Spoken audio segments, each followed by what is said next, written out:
Hey everybody, KMO here, and I feel better than I did yesterday.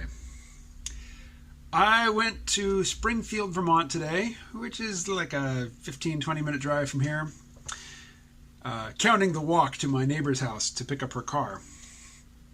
And I got tested for coronavirus. The actual test, where they put the swab and they push it all the way to the back of your nasal cavity and then twist and like they're drilling into your brain, that's unpleasant. But I feel so much better now that it's done. I mean, as if, I'm not just saying I'm happier or I feel less anxiety, like physically, I feel better now than I did when I got up this morning. Just knowing that it's done, that I've done what I can do in the moment about this, I feel better.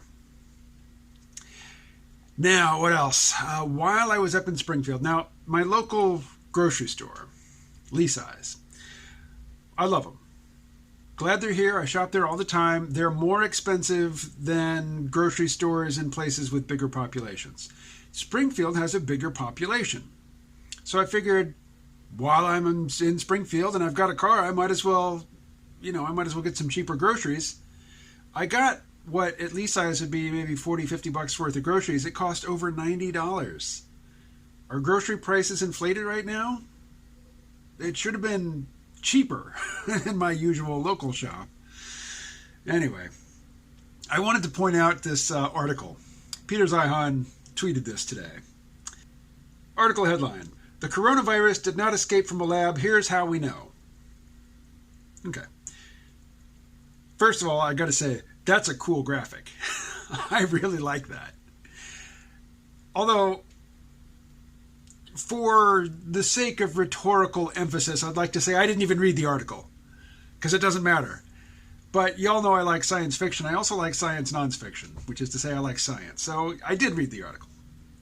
And one, I never thought that, the coronavirus was a bioweapon that escaped from a lab. But two, as somebody pointed out, somebody responding to the tweet pointed this out, this is a misleading headline. This article does not in any way prove that the coronavirus did not escape from a lab. All it proves is that it's not artificially created. It doesn't mean that the Chinese, scientists hadn't collected the virus and were keeping it in the lab and, that it escaped. Nothing in this article supports the headline at all. But more importantly, from my perspective, the people who are inclined to believe that coronavirus is a bioweapon that escaped from a bioweapons lab in China, they don't have scientific reasons for thinking so.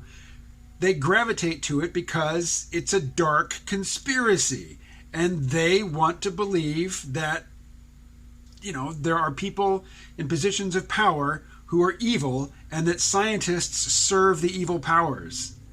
Why is Flat Earth such a compelling narrative for more and more people these days, other than the fact that, the YouTube algorithm is seemingly custom designed to turn people into flat earthers?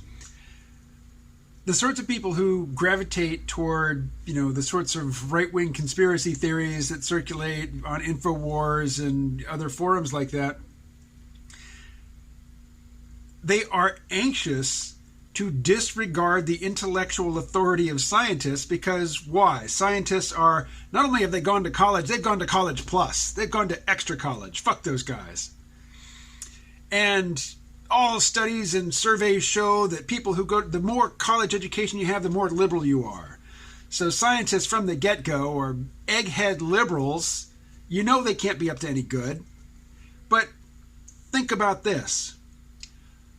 A scientific study is supposed to demonstrate that scientists aren't supervillains? Come on! That's like saying that, the headmasters at House Slytherin did an exhaustive investigation and they have come to the conclusion that House Slytherin was not to blame for the Quidditch incident at last week's match.